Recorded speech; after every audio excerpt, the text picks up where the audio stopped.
if you were given this circuit and you were required to find the effective resistance of the circuit, how are you going to go about it?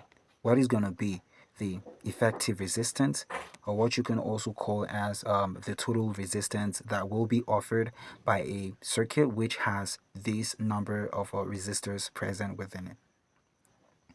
Now, the first thing that you need to know is that there are two types of connections that there can be within a circuit. If you have resistors connected, which are more than one, and they are connected within a circuit, there could be the parallel connection or the series connection.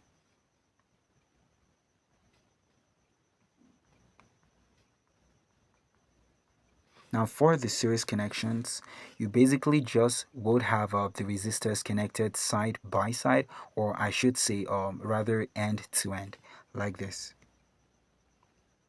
And if you have anything this way, so let us say this is the first resistor, and this is the second, and let's say this is the third. So if you wanted to find the total resistance offered by the combination of these three resistors within this circuit, that is going to be R effective. You could call it R effective or total resistance. So that could be the same thing as R sub T. That will be R1 plus R2, and that will be plus R3. That is basically how to solve it. So depending on the number of resistors that you might have in that circuit, you just keep adding them together until you reach the final resistor, which is actually in series with the succeeding or the previous resistor. Now the next or the second type of connection of resistors that you could actually have is a parallel connection. Now for the parallel connection, you could have something this way. So let me just wipe these out. Yeah. So you could have a resistor connected this way, and then you could also have another one connected above, and you also have another one connected down this way. So this is a typical example of a parallel connection. As you can see, there is actually a junction this way and the other way.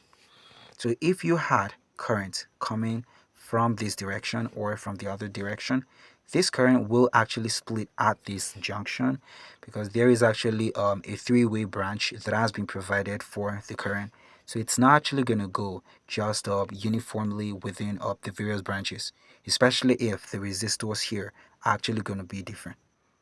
So if you had R1, R2, and R3, then the effective resistance is actually going to be 1 divided by R1 plus 1 divided by R2, and then you have 1 divided by R3. So you need to raise up the answer to the power of -1. This is a very easy way to do it. But if you just had two resistors in parallel, there is actually a normal way that you could actually find the effective resistance or total resistance of that circuit with the parallel connections of the resistors. For two resistors, it's generally going to be R1 multiplied by R2, and this is going to be R1 plus R2. This is generally what you just need to use, and then you will actually be able to find what the resistance is. So having got this preliminary introduction, let us go back and find the answer to this circuit. So what would you say is the total resistance that is offered by this circuit? Feel free to pause the video and go through it by yourself, and you could also try solving it by yourself. So the first thing that I will do is to take off this part of the circuit, because I know that this part is actually connected in a series. I'm actually going to add them up, because in this position, if you had current coming this way, this current will actually pass through the first resistor of 1 ohms, and it's actually also going to pass through the 3 ohms resistor, and then also come through the 1 ohm resistor. Because within this part of the circuit, you do not have a junction or a three-way breakage where the current is actually going to split. So if the current comes here, it's actually basically just going to bend and go through this resistor, and when it comes to this place, it's also going to bend and go through this way.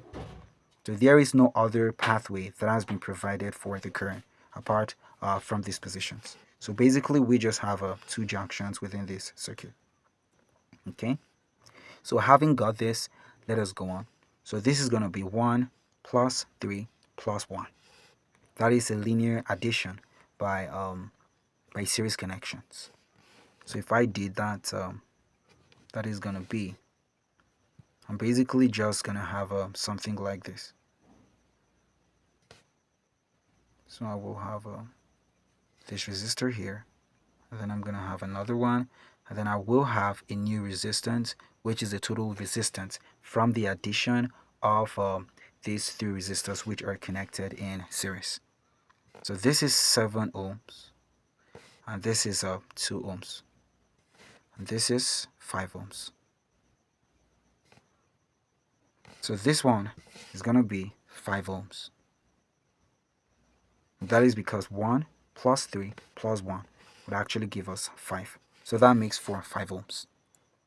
And the next thing that I will do is to take these two resistors and add them in series.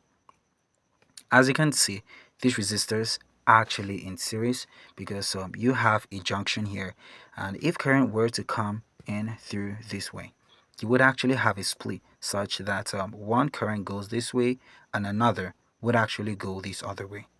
And so that actually creates a two pathway system for the current that will come to that place. And so that is a junction.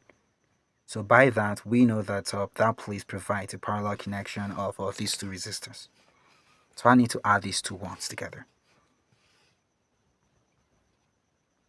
So this is going to be effective resistance. It's going to be R1, R2, and this is divided by R1 plus R2.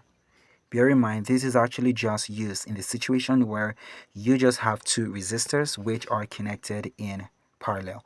If you have that, then you could actually use this formula.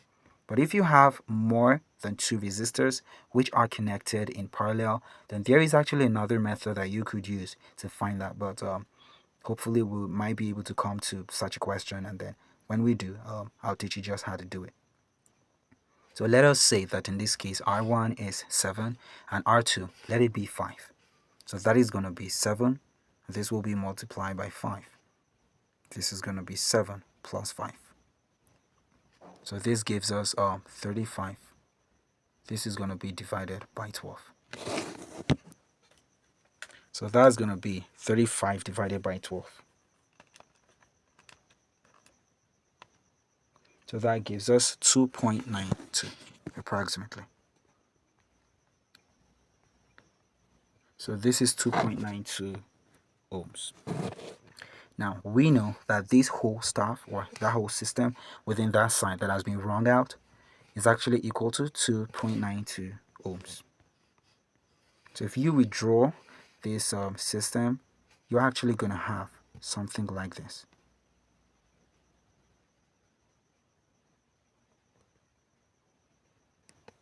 So this will be 2 ohms, and this is going to be 2.92 ohms, and this is going to be 5 ohms.